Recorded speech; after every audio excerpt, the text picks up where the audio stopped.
kwa namna watu walipopokea msiba huu. Msiba huu umepokelewa kwa hisia kali, kwa maana ya kwamba kila mtu ameshtuka, lakini pia amejisikia vibaya kwamba hii imekwaje tena.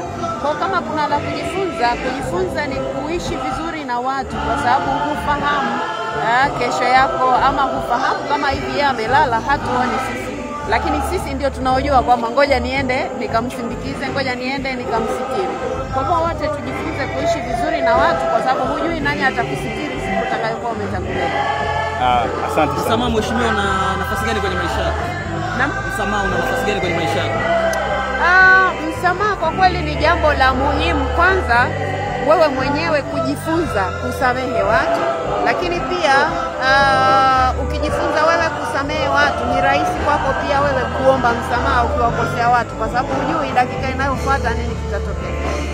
Faraja ya watoto kama mheshimiwa, faraja kwa watoto wa marehemu. Watoto wa marehemu kwa kweli mimi niwape pole sana. Kama nilivyosema, yeye kama mzazi wao ambaye ametangulia, bado na yeye alikuwa na umri mdogo sana. Kwa hiyo hawajafika umri wa kuweza labda kuanza kupima kwamba huwa inafananaje kutokuwa na mzazi. Kwa hivyo mimi faraja yao ni kwamba tunawaombea kwa Mwenyezi Mungu, kwamba kwa sababu Mungu ndiye baba wa yatima. Kwa hivyo tunaamini kwamba Mungu atawatunza, na nitumie fursa hii